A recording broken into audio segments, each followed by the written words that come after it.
Alright, YouTube, back again. I finally figured how to put in or take out the old studs and put in the new ones.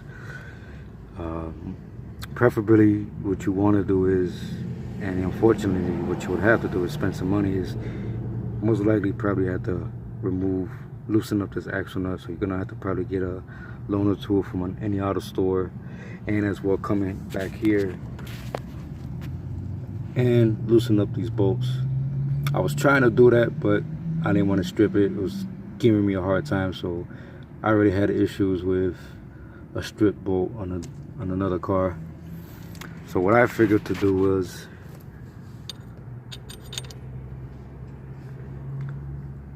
the old studs, since I want to replace them all, not just the two, it wouldn't let me. As I pushed all this out, pushed the stud all the way out as far as I could, it hit this part in the backing plate. As you see, I made this little, which I don't recommend doing, but this is the only way. I didn't want to go to an auto store. It kind of made a little dent here. What I did was use this little chisel and hammer it down a little bit to give that little space in between, so then it comes at that angle, and then I tapped it out with the hammer and it came right out. And of course, to put in the new ones in, which I'm about to do now, as you will see, is the new one.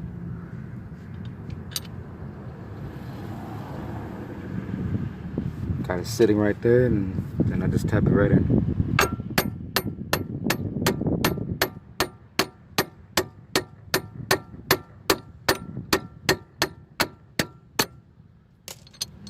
Now, what I probably recommend, instead of doing this, I mean, it's probably best is to loosen up the axle nut. So go to your nearest auto store. This is probably a 32 or 34 millimeter, maybe even a 36 on this Cadillac Seville. But I found another method of doing it, but of course that's the price right here. I don't like that. Let the little groove in here. I don't think it's gonna make any harm driving, but it's all of your choice on how you want to do it. If you're working on this similar vehicle, probably want to get the loaner tool, remove this,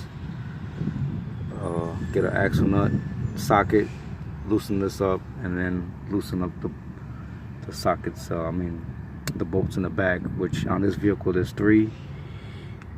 They're pretty easy to get to. Just make sure you get the right size and you don't strip it. And that's what I didn't want to do, so that's why I went with this method, causing this, because I didn't want to strip these bolts in case later I need to, do any jobs in the future. So now what I'm gonna do is put everything back, put the rotor back on, put the brakes, caliper, bracket, and the caliper, and best way to get this, what you want is the stud to be pressed into the wheel hub.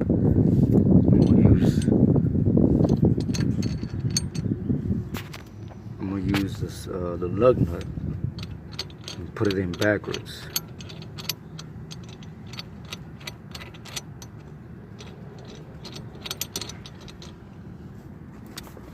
One second, I'm gonna put the phone down, but I'm gonna look at it from another angle.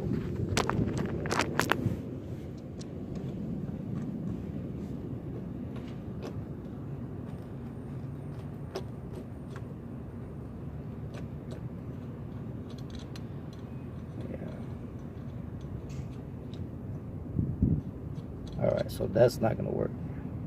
So I guess I'm gonna have to put everything back on.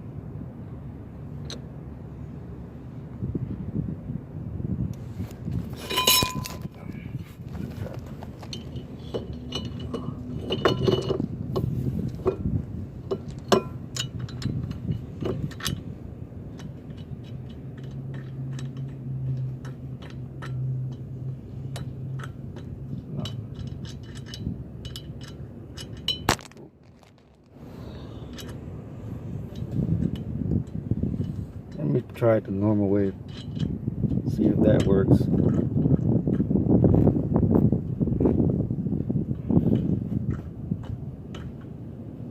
It's not go grab a tool that's big enough.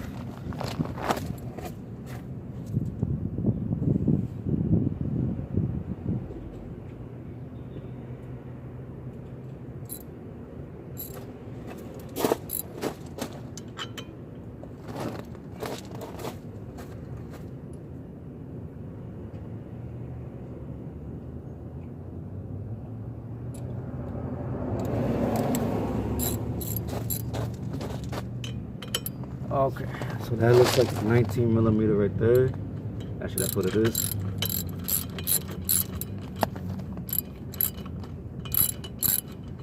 Wait a minute.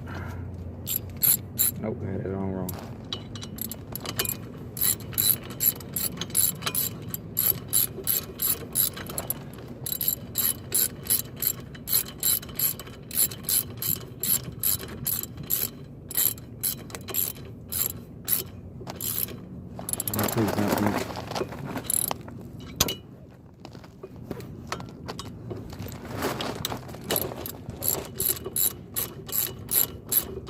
I'm holding the bolt, the stud from the back, pushing it outwards.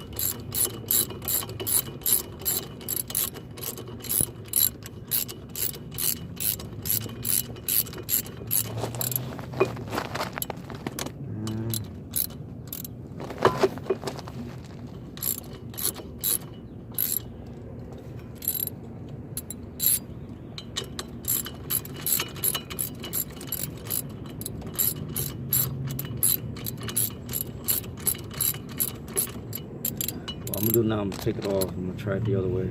I'm gonna try to put this stud lug nut in backwards. I'm gonna take it off.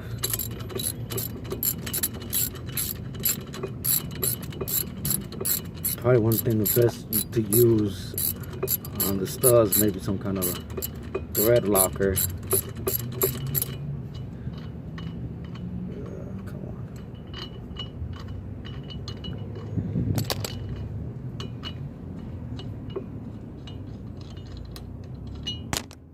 Let me try this backwards, see if that helps. Of course it won't fit over this, so it looks like I'm at the probably put everything back. But